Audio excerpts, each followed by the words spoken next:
Yes. Okay, hi everybody. Lesson 30. God, we're doing some sage here, in case you were wondering. And this is how I can trick Justine to do what I want. I put a spell on her. She likes it.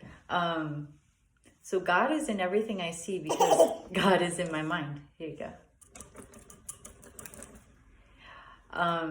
I was just really feeling that I would give myself I was going to say a B minus, and then I reread the lesson again, and I might give myself a C on my execution of this one.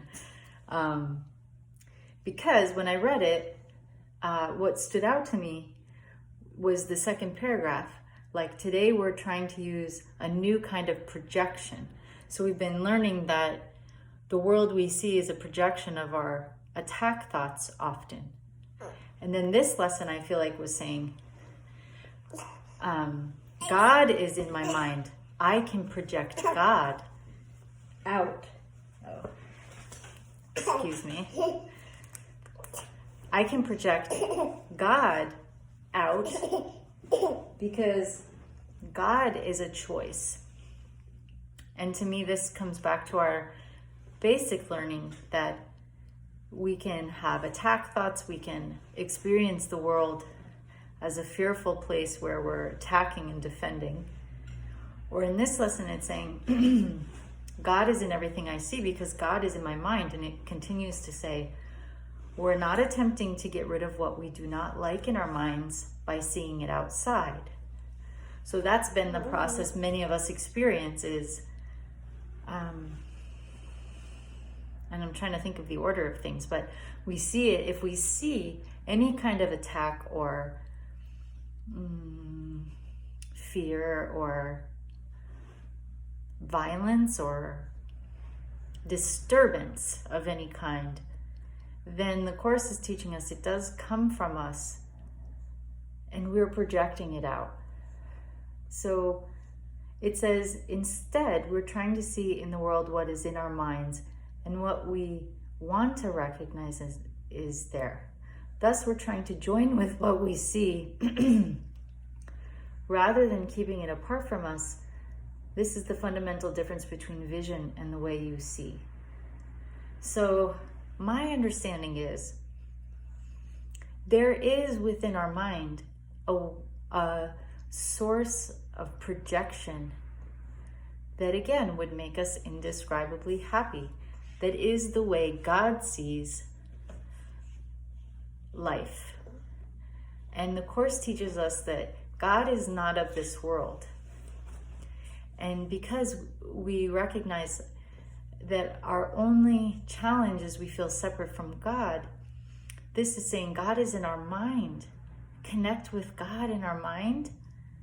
And I believe once that's our focus and once that's our decision, then the world becomes a reflection of the union we feel with God instead of an experience of separateness and pain, because what's outside of us is uncomfortable. It's not what we want to see. So to me, the message was, God is in my mind somewhere. And the way of seeing this world, the way God sees it, is available to me. So the practice said to apply as much throughout the day. Whenever you have a moment, repeat the thought and look around. And the reason I'm losing points here is when I read below, it said, devote several practice periods to applying today's ideas with your eyes closed, using whatever subjects come to mind, looking within rather than without. I didn't do that very much. I did that once, one practice. So, yeah, I think I've kind of shared most of what I understood and I took away. And the first line here is, this idea is the springboard for vision. And I think it's because it's basically saying You know, Jennifer Hadley just taught this recently. So it's like the olden days where movies were projected from film. It's like we have not that it's wrong, but we have a less than ideal film playing throughout the day. And so we can change the film. And yeah, I feel like I'm looking for something a little more powerful, but yeah, this is what it's saying. Join with what we see rather than keep it apart. So I do feel like that's a call for forgiveness and a call for connecting with what the world is instead of complaining or judging. It's like, do not pretend whatever you see is not you. And there is a way of seeing everything the way God sees it, which would be a loving, accepting, peaceful way. So, yeah, here we go, lesson 30. And I looked ahead to lesson 31. I'm not a victim of the world I see.